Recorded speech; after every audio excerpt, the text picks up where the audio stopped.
పరిశ్రమల ప్రైవేటీకరణ దృష్ట్యా అయితే కనుక ప్రస్తుతం అయితే కనుక కేంద్ర రాష్ట్ర ప్రభుత్వాలు కూడా పరిశ్రమలు ప్రైవేటీకరణ చేయాలి అనే విధంగా కార్పొరేట్ సంస్థలకి తొత్తులుగా మారే అవకాశం మారుతోంది కదా, ప్రపంచంలో అదే చూస్తున్నాం. అమ్మేవాడు ఒకడు ఉంటాడు, కొనుక్కునేవాడు ఒకడు ఉంటాడు. మా కళ్ళ ముందు వ్యాపారం జరుగుతుంది. కానీ గవర్నమెంట్స్ బాధ్యత గల వాళ్ళు వాళ్ళని అమ్ముకున్నారు. వాళ్ళు చేసేది ఇదే కదా, ఆల్రెడీ అమ్ముడుపోయారు. ప్రైవేటైజేషన్ చేస్తూ కార్మికుల, రైతుల, ప్రజలకి దెబ్బ నిదానంగా కొడుతూ చేస్తున్నారు. ఇది మా కంటి ముందు కనిపిస్తోంది. దానికోసమే పోరాటాలు జరుగుతున్నాయి. ఆఖరికి ఒక కార్మికుడు బాగుండాలి కదా, సమాజం బాగుండాలి. బట్ మా కళ్ళ ముందే ప్రైవేట్గా. రీసెంట్గా ఎయిర్పోర్ట్ ఫియాస్కో చూడండి. మీరు దాదాపు ఒక 10 సంవత్సరాల కింద చూస్తే ఇద్దరే పెద్దోళ్ళు అయ్యారు. అంటే మొనోపొలి, డ్యూఓపొలి అంటాం. ఇప్పుడు వాళ్ళు డిసైడ్ చేస్తారు. ఈ రాజకీయ నాయకులు, ఈ సర్కారాల గవర్నమెంట్స్ ఏమున్నాయో కార్పొరేటైజేషన్స్కి అమ్ముడుపోతారు. ఆ తర్వాత వాళ్ళు వెళ్తారు. కార్మికులు ఎక్కడ ఉంటారు అక్కడ, రైతులు ఎక్కడ ఉంటారు అక్కడ. ఇది మా కళ్ళ ముందు జరుగుతుంది. ఇదొక అరణ్య రోధనమే. కోర్టులు, కేసులు అంటారు, తెలియదాకా టైం అవుద్ది. అంటే ఓపికని పరీక్షిస్తున్నారు. ప్రజల, కార్మికుల ఓపికను పరీక్షిస్తూ ఉంటారు. మనం మీడియా అయిన మీరు, మనలాంటి వాళ్ళు కంటిన్యూస్గా పోరాడడమే దీనికి ఒకే ఆన్సర్. సార్, ఎప్పటి నుంచి చూస్తున్నా విశాఖ స్టీల్ ప్లాంట్ కి సంబంధించి ప్రైవేటీకరణ జరగదని చెప్తూనే ఇంటర్నల్ గా మొత్తం ప్రైవేటీకరణ అయిపోతూ ఉంది, కనిపిస్తూ ఉంది.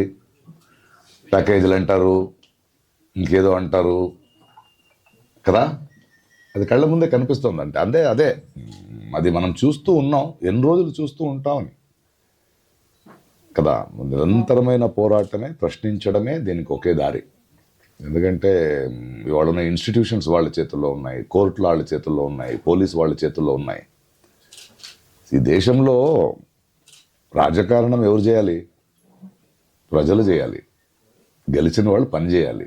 వాళ్ళు మార్చారు, వాళ్ళు రాజకీయం చేస్తున్నారు, మేము పనులు చేస్తున్నాం. ఇది మారేదాకా, ఇది అర్థమయ్యేదాకా ఈ పోరాటం సాగుతుంది. స్టేట్ అయినా సెంట్రల్ అయినా ప్రశ్నిస్తున్న వాళ్ళని వెంటనే అరెస్ట్ చేస్తున్నారు, కేసులు పెడుతున్నారు, భయపెడుతున్నారు. దీని మీద ఏంటి సార్? వాళ్ళు వేరే దారి లేదు కదా వాళ్ళకి. ప్రశ్నించే గొంతులు వద్దు వాళ్ళకి. ప్రశ్నించే గొంతులు వద్దు. ఎవడు ప్రశ్నించినా అదే సర్వాధికారం వేరే వేరే రూపంలో ఉంటుంది. స్టేట్ అయినా సెంటర్ అయినా, అప్పుడు సెంటరు స్టేటు వేరే వేరేగా ఉండేది. ఇప్పుడు స్టేట్లు కూడా కుమ్మకైపోతే, అందుకే అమ్ముడుపోయిన వాళ్ళ గురించి మాట్లాడాను నేను. As simple as that. Sir, 17 medical కాలేజీలు ప్రైవేట్ పరం చేస్తున్నారు సార్. అది ప్రభుత్వ రంగంలో ఉంటే మంచిదా, ప్రైవేట్ వ్యక్తులకి ఇస్తే మంచిదా? మీరు ఆలోచించండి సార్, ప్రైవేటైజేషన్స్ వల్ల మనం ఎలా కష్టపడుతున్నామని. కొందరికే డబ్బులు వెళ్ళిపోవడం, కొందరే ఏలడం, కొందరే డిసైడ్ చేయడం ఒక సామాన్య ప్రజకి ఎలా హెల్ప్ అవుద్ది? సర్వీస్ సెక్టర్స్ జనాలకు ఉపయోగపడాలి కదా. అది వ్యాపారీకరణం అయిపోతే, కొందరు మధ్య కేంద్రీకృత అయిపోతే, you are giving power to them. ఒక గన్ను తన పాటు తను ఉంటుంది, చేతికి తీసుకుంటే నీలో ఉన్న మృగమే దానికి వస్తుంది కదా. సో మీరు ఎవరిని స్ట్రాంగ్ చేస్తున్నారు, ఎక్కడ ఎవరిని బలపరుస్తున్నారు, దాని మీద ఆధారపడి ఉంటుంది. అది బలపరించడం అనేది మన ఇతిహాసంలో ప్రజలకు ఏదైనా మంచిది జరిగిందా దానివల్ల? ఇది మనం ఆలోచించాలి. సార్, ఇటీవల చూసుకుంటే రాజేపేట సమస్య పైన పోరాటం చేసినటువంటి అప్పలరాజు అనే వ్యక్తి పైన 11 కేసులు పెట్టి పీడీ యాక్ట్ పెట్టారు. దీన్ని ఎట్లా చూసుకోవచ్చు సార్?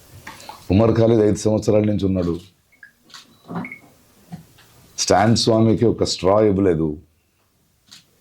ఏముంది ఇవాళ ఒక విచారణ కూడా. గౌరీ లంకేష్ని చంపిన వాళ్ళు బెయిల్ మీద వెయిట్ వచ్చారు. ఉన్న రేప్ కేసులో ఉన్న వాళ్ళని ఇవాళ రిలీజ్ చేశారు.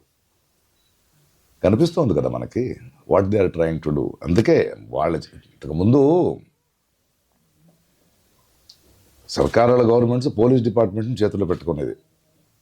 సో పోలీసులు అంటే భారతదేశ ప్రజలు వెళ్ళడానికి భయపడేవాడు. ఇంటికి పోలీసు వచ్చాడంట, ఏమైందో, పోలీస్ స్టేషన్ ఏంటో అని. అప్పుడు ఒక మాట అనేవాళ్ళం మనం, కోర్టు ఉంది చూసుకుంటామని. కోర్టు ఉందో ముందు చూసుకోవడానికి ఒక నమ్మకం ఉండేది. ఇప్పుడు కోర్టు కూడా లేదు కదా చేతుల్లో, అంతే కదా. సో ఇది ఎన్ని రోజులు జరుగుతాయి, ఎన్ని రోజులు మనం సైలెంట్గా ఉంటాం. ఆఖరికి దెబ్బ మనకి, ప్రజలకి. ఎవరు మెజారిటీ, ఎవరు పర్మనెంటు, 5 సంవత్సరాలకు ఒకసారి వచ్చి వెళ్ళేవాళ్ళ కదా. సెంట్రల్ లో మోడీ అవలంబిస్తున్న విధానాలు అసలు ఎవరి కోసం అనుకోవాలి? మీరే అన్నారు ఆ ఇద్దరు అని, ఇద్దరి కోసం నడుస్తుందా, ప్రజలకు మేలు చేయడం కోసమా? ఇప్పుడు అప్పుడే ప్రాబ్లం ఏంటంటే మీకు తెలిసిన ఆన్సర్ నా దగ్గర నుంచి ఎక్స్పెక్ట్ చేస్తుంటారు. అందరికీ అన్నీ తెలుసు, మహాప్రభు గురించి అందరికీ అన్నీ తెలుసు, అంతే కదా. సార్ ఇండిపెండెంట్ మీడియా, అది మెయిన్ స్ట్రీమ్ మీడియా, ఈ రెండింటి ప్రభుత్వాలు ప్రశ్నించడంలో ఏ స్థాయిలో ఉందని మీరు అనిపిస్తుంది? మెజారిటీ అమ్ముకున్నారు కదా మీడియా కూడా, సిగ్గులేక. ఎంత పెద్ద పాపం చేస్తున్నారు, ఎవరి కోసం మాట్లాడి. ఇవాళ హెడ్లైన్స్ ఎవరిది వస్తుంది, ఏమొస్తుంది? హిందూ ముస్లిం వస్తుంది, మతీయవాదం వస్తుంది. మంచిది గొంతు లెత్తే ధ్వనులు మీడియాలో వస్తారా? కళ్ళ ముందే కదా. అట్లీస్ట్ కొంచెం ఇండిపెండెంట్ మీడియాలైనా కొంచెం మాట్లాడుతున్నాయి, దాని మీద కూడా కదా కేసులు జరుగుతున్నాయి కదా. బట్ ఒకటి, సత్యాన్ని ఎవరు ఆపలేరు, అది నిరంతరంగా పోరాటం ఒకటే మనకు తెలుసు. మనం బ్రతుకున్న కాలంలోనే విజయం జపించాలి, మంచిదవుతున్న అవసరం లేదు. మా ముందు ఎంతమంది పోరాడితే మాకు ఈ గొంతు వచ్చింది. వాళ్ళ త్యాగం ముందు మన త్యాగం ఎంత?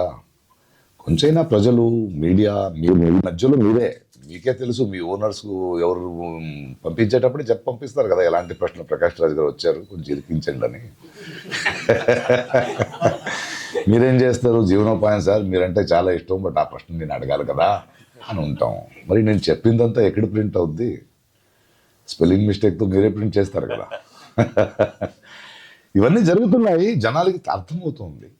అది నిరంతరంగా మనం ప్రశ్నించడం వల్ల, భయపడకుండా ఉండడం వల్ల, ఇలాంటి లీడర్స్ ఉండడం వల్ల, ఇలాంటి సిఐటియులు ఇలాంటివి ఉండవు. రీసెంట్గా బెంగళూరులో, కర్ణాటకలో కాంగ్రెస్ గవర్నమెంట్ 1700 acres ల్యాండ్ని, ఒక వెరీ అగ్రికల్చరల్ ల్యాండ్ని ఏదో కారిడార్ తీసుకోవాలంటే మనం పోరాటం చేసాం. అప్పుడు రైతు సంఘ వాళ్ళు, సిఐటి వాళ్ళు, వీళ్ళందరూ కలిస్తే గవర్నమెంట్ వెనక్కి తీసుకొని వదిలేసింది.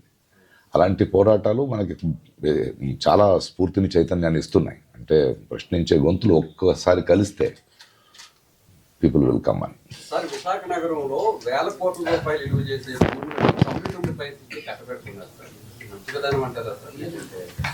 మంచిది కాదు కదా, మీకు తెలుసు కదండి. ప్రకాష్ రాజ్ గారు నోటి నుంచే రావాలా అది. వీళ్ళతో చెప్తే కొంతమందికి వెళ్తారు. చెప్పాను కదా, మీరు విన్నారు, నేను నవ్వాను, అందరికి తెలుసు అన్నాను. Even the Indian film industry of late has been generating propaganda films like Kashmir Files, Kerala Story. దాన్ని ఫైల్స్ అంటాను నేను, ఫైల్స్ అన్నాను. Yeah, Kashmir Files, Kerala Story, and now the Durandar. So, what do you think about this kind of propaganda? Think ఏంటంటే, మేము media అమ్ముకున్నట్టే cinema ఇండస్ట్రీలో కూడా అందరూ అమ్ముకున్నారు. అండ్ చాలా సినిమా, దాని మాధ్యమం నుంచి అయ్యే ప్రేరణ ఆర్ ఇన్ఫ్లుయెన్సు ఈ రాజకీయ పార్టీకి బాగా తెలుసు. So they invest lot of money in to it. దీన్ని చాలా 4 సంవత్సరాల ముందే చెప్పాను. Lot of crores of rupees invest చేస్తున్నారు. కేరళ ఫైల్స్ అంటారు, ఇంకా దానికి మన మహాప్రభు ప్రధానమంత్రి లేదు, దానికి ఈవెంట్ మేనేజ్మెంట్ కింద దానికి ఇది కూడా చేస్తారు కదా ఆయన. కేరళ ఫైల్స్ చూడండి అంటారు. ఆయనకి సినిమా వెరీ స్పెసిఫిక్ క్యాంపెయినింగ్ ఉంది కదా, అందులో చెప్తారు కదా. ఇప్పుడు హిందూ ముస్లిం అదే కావాల్సింది ఆడికి. మీకు చాలా ఒక మనిషికి సహజంగా ఒకటి ఉంటుందండి, జెనోఫోబియా అని. అంటే మన ఊరికి ఎవడైనా అపరిచితుడో ఆగంతుకుడో వస్తే కొంచెం సంశయంగా చూస్తాం. దీన్ని వాడుకుంటారు. ఫస్ట్ మనల్ని విడదీసి దానికి కావాల్సిన కార్యక్రమాన్ని క్రియేట్ చేస్తారు. దాన్ని భయంగా మార్చాలి కదా, దాన్ని ద్వేషంగా మార్చాలి కదా. దాన్ని కోంబు దంగలో, రేప్సో, కొట్టడమో స్టార్ట్ చేసి మనం ఎదురు కొట్టుకునేలా చేస్తారు. వాళ్ళ పనులు వాళ్ళు చేస్తుంటారు. సో ఈ ఫిల్మ్ వస్తున్నాయి అనేది చాలా వాస్తవం. అండ్ నేను దేన్ని బ్యాన్ చేయనని చెప్పను. Let the people see. Ban చేయడంలో ఏముంది, పీపుల్ చూడండి. మనం చూస్తున్న వాళ్ళు అర్థం చేసుకోవాలి ఏం ఫీడ్ చేస్తున్నారు మన బ్రెయిన్లో.